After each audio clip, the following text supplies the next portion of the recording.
Hello, on est de retour ensemble pour cette troisième et dernière vidéo du Starter Pack pour démarrer le roleplay en tant que maître du jeu. J'espère que les deux premiers épisodes t'ont plu, j'espère que t'as appris plein de choses, et si tu n'as aucune idée de ce dont je parle en ce moment même, eh bien je t'invite à aller regarder les deux épisodes précédents si ça te plaît. Après cette vidéo bien sûr. Ok, on va attaquer un sujet super cool aujourd'hui qui est comment est-ce qu'on favorise le roleplay dans nos aventures et comment est-ce qu'on peut aider nos joueurs à plus interagir de façon roleplay. C'est un sujet qui est central parce qu'après tout, si toi en tant que maître du jeu, tu regardes ces vidéos, tu prends le temps de le faire, t'es à fond, c'est aussi à toi de motiver tes joueurs et leur donner envie de se plonger à fond dans une aventure avec toi. Alors récemment sur notre TikTok, l'un d'entre vous m'a dit « Mes joueurs n'ont aucune suspension d'incrédulité ».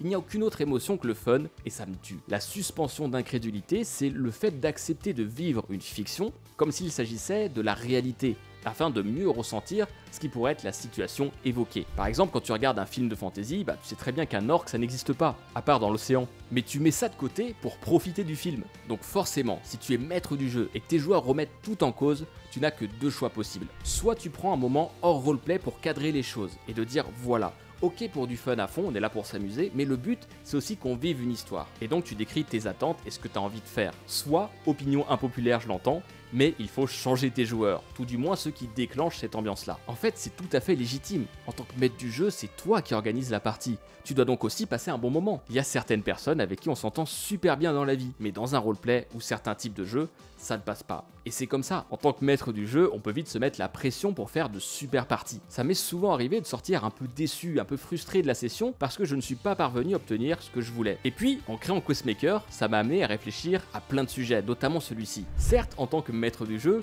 tu es un peu l'hôte de la soirée, ou de l'après-midi, parce que c'est bien connu qu'aucun rôliste joue le matin, n'est-ce pas? C'est donc toi qui dois préparer le plus de choses pour que l'aventure se passe bien. Maintenant, tu n'es pas 100% responsable de ce qui se passe dans une session. Déjà, tu ne peux pas tout prévoir, mais tes joueurs aussi ont une part de responsabilité dans leur façon de jouer. Parfois peut-être que tes joueurs vont faire quelque chose qui leur fait rire, mais qui va ruiner ta partie. Est-ce que tu vas les empêcher de le faire au risque de les brider dans leur liberté? Ou est-ce qu'au contraire tu les laisses faire et tu improvises quitte à foutre en l'air le scénario sur lequel tu as passé du temps? Eh bien la question elle est loin d'être évidente. Prenons un exemple. Récemment, on a reçu Florian sur notre podcast. Il nous expliquait avoir travaillé très durement sur un univers romain qu'il a créé de toutes pièces. Sauf que ses joueurs ont décidé d'aller ouvrir un McDo dans une ville. Alors pour les joueurs, c'était sans doute marrant d'aller vendre des Big Macus, mais au final, le MJ a dû mettre une grosse partie de son travail à la poubelle. On a publié sur nos réseaux cet extrait du podcast et celui-ci a fait un carton aussi bien sur Instagram que sur TikTok. Et alors là, t'avais deux types de commentaires. Ceux compatissants du genre « force à toi bro ». Et puis t'avais tous les donneurs de leçons qui se croyaient malins en le jugeant alors qu'ils ont vu 58 secondes de vidéo sur 40 minutes de discussion. Eh ben je suis désolé, mais moi, je trouve que dans ce cas-là, Florian, il s'est illustré et il a pris beaucoup sur lui pour permettre aux joueurs de s'éclater dans leur délire. Il a accepté de foutre à la poubelle des heures de taf pour que ses joueurs puissent s'amuser. Les gens peuvent dire ce qu'ils veulent. Oui, il aurait pu les empêcher de faire ça. Oui, il aurait pu avoir une discussion avec eux.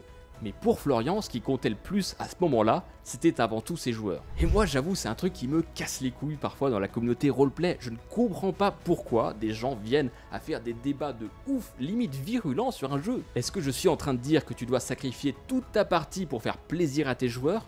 Absolument pas. Voici ce que je pense. Quand t'es enfant, tu vis dans un cadre assez précis. Chez toi, il y a des coutumes, il y a des rituels, il y a des habitudes. Je précise que quand je parle de rituels, je parle pas de religion, quoique pour certains c'est le cas, mais j'englobe tout ça dans la façon de vivre en quelque sorte. Finalement, chaque famille, chaque foyer, chaque région, chaque pays possède sa propre culture. Quand tu grandis et que tu commences à passer du temps chez tes potes ou chez des crushs, tu te rends compte que tout d'un coup, les choses se passent pas pareil. Comment on ne mange pas aux mêmes heures? Comment les repas de famille ne durent pas 6 heures mais 1h30? Bref, chacun a sa façon de vivre et chacun a sa façon de gérer les choses. Et nous, si on a créé Questmaker, c'est pas pour s'engueuler sur un jeu, c'est pour apprendre et progresser dans notre passion. Alors soyons tolérants les uns avec les autres et arrêtons de nous donner des leçons. Au contraire, progressons ensemble. C'est ça qui rend le jeu de rôle fun. Il y a plein de cultures de JDR différentes, il y a plein de façons de jouer différentes, et les choix que tu fais en tant que maître du jeu, à partir du moment où tu ne les subis pas, mais que tu les acceptes, ils sont ok. Si tu as envie de te plier au délire de tes joueurs, libre à toi. Si tu as envie de leur mettre un gros retour de karma, libre à toi. Si tu as besoin de faire un point avec eux parce que ça ne va pas dans la direction que tu veux, eh bien fais-le. Tes joueurs ont aussi une responsabilité sur la façon dont va se dérouler une session et c'est comme dans chaque situation sociale. Des fois, dans l'effervescence du groupe, on va être amené à faire des choses sans penser aux conséquences derrière, puisqu'après tout, ça reste un jeu. Là-dessus, les personnes que tu vas choisir dans ton groupe sont tout aussi importantes. Il y a des gens que tu peux kiffer dans la vie et que tu peux détester en tant que joueur, et c'est tout à fait ok. Il vaut mieux se le dire plutôt que passer de mauvaises parties ensemble. Bien, c'était une longue parenthèse. Ceci étant dit, comment est-ce qu'on peut faire pour immerger davantage ces joueurs dans leur rôle, dans leur personnage? Eh bien, la première des choses, c'est que tu dois un peu montrer l'exemple. Si tu joues avec des joueurs qui n'ont pas forcément l'habitude du jeu de rôle, ou pas forcément l'habitude de jouer avec toi, ou dans ton univers, alors au départ, ils peuvent être un peu hésitants. Ils vont sans doute moins se mouiller, surtout lors des premières parties où ils découvrent ton monde, ton univers, leurs personnages, etc. Du coup, ils vont peut-être commencer à parler d'eux à la troisième personne du singulier. En gros, ils vont dire « mon personnage fait ça », mon personnage dit ça, etc. Alors ce n'est pas très grave, surtout s'ils décrivent une action. Et on peut avoir tendance à faire ça justement parce qu'on a un peu d'appréhension, qu'on a un peu peur d'être ridicule. Mais si tes joueurs font s'exprimer leur personnage à la troisième personne, dans ce cas-là, tu peux recadrer le truc avec une question simple. Qu'est-ce que tu dis exactement? Encore plus subtil. Tu peux simplement lui répondre en incarnant ton PNJ directement et en t'exprimant à lui. Tu vas créer des moments d'interaction directe avec ton joueur, ce qui va lui permettre de s'exprimer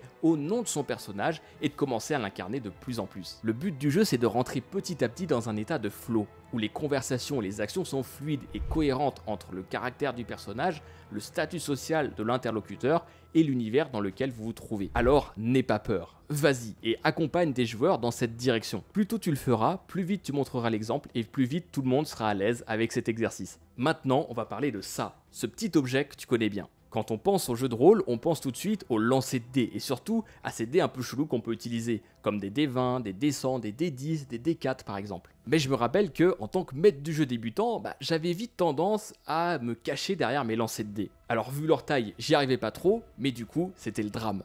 Je m'explique. Parfois, par manque d'idées ou par manque de méthode, on se tourne vers la facilité, à savoir le fameux lancer de dés. Vu qu'on demande à un de nos joueurs de faire quelque chose, on a la fausse idée qu'on l'amuse en lui demandant d'effectuer une action. Mais c'est une illusion. C'est un peu comme manger une bonne glace. Si tu prends une glace de boules, c'est cool, mais si tu mets 5, 6 ou 7 boules, t'es vite dégoûté du truc. Une bonne partie nécessite de bien doser ses jets de dés. J'irai même plus loin. Si tu veux favoriser le roleplay, aussi étonnant que ça puisse paraître, tu dois bannir le jet de dés au maximum. Plus tu vas faire des jets de dés, plus il va être difficile pour ton joueur de réussir une action. Bah ouais, parce que tu ajoutes de l'aléatoire à chaque étape, donc chaque jet de dés est une chance d'échec. Si en plus tu ajoutes un lancer de dés dans un moment où tu n'en as clairement pas besoin, tu peux te retrouver complètement bloqué ou dans des situations absurdes. Imagine par exemple que tes joueurs sont face à une énorme porte en fer, impossible à défoncer, mais s'ils le veulent, ils peuvent crocheter le cadenas. Si à ce moment-là, tu leur demandes un lancer de dés et qu'ils ratent et que cette porte est le seul endroit par lequel passer, qu'est-ce que tu fais? On est un peu con et on demande de refaire un lancer de dés jusqu'à qu'un joueur réussisse et qu'il crochette cette putain de serrure. Concrètement, si t'es dans une situation où il n'y a pas de stress, il n'y a pas d'enjeu, il y a du temps et que surtout que l'un de tes joueurs possède une compétence pour crocheter le cadenas, est-ce qu'il peut tout simplement pas réussir l'action directement? Pour le savoir, pose-toi cette question. Qu'est-ce que ça change ici si mon joueur rate le jet de dés? Est-ce qu'il va juste réessayer en boucle? Si la réponse est oui, alors peut-être que ça vaut pas le coup de faire un jet de dés. À la place, ce que tu peux faire, c'est de favoriser le roleplay en laissant ton joueur la possibilité de s'exprimer en tant que personnage, et non pas au travers de ses dés magiques. Par exemple, tu veux crocheter cette serrure? Ok, tu y arrives, mais il y a un problème. C'est quoi? Et là tu laisses à ton joueur se débrouiller avec ça. Ça va lui donner une occasion de s'exprimer pleinement et d'apporter quelque chose de nouveau à cette scène. Peut-être qu'il n'avait pas l'habitude de le faire et ça va éveiller en lui l'idée qu'il peut apporter des choses à l'histoire. Pareil pour les autres joueurs qui vont le voir faire. Si tu veux quelque chose de moins violent, tu peux simplement lui dire oui, il ou elle arrive à crocheter la serrure, mais que ton joueur doit t'expliquer ce qui se passe. Et donc peut-être que ton joueur va te répondre un truc du genre je crochette, ça fait clic, ça fait clac, ça fait boum, j'essuie la sueur sur mon front, puis je pousse et la porte s'ouvre en grinçant. Et là, boum, t'as laissé de la place suffisante pour que ton joueur puisse s'exprimer. Au début, peut-être que tes joueurs, s'ils sont moins expérimentés, ils auront un petit peu de mal. Mais petit à petit, ils vont prendre l'habitude de le faire. Ton but, c'est de les accompagner à le faire. C'est ce genre d'actions qui vont permettre de plus en plus d'introduire des éléments et des scènes cultes de roleplay et permettre à tes joueurs d'incarner de mieux en mieux leurs personnages de façon réaliste. Au début, n'hésite pas à les aider. Donne-leur des exemples, rassure-les, explique-leur qu'ils n'ont pas besoin d'en faire des caisses, c'est la méthode des petits pas, l'un après l'autre. Le fait d'intégrer ça en tant que maître du jeu, ça va beaucoup te soulager, parce que ça veut dire que l'ambiance de la partie ne va plus juste reposer que sur toi et sur ton animation. Non, tu vas mettre tes joueurs au centre de l'aventure, au centre de l'action. C'est eux qui vont agir et ça, c'est le plus important.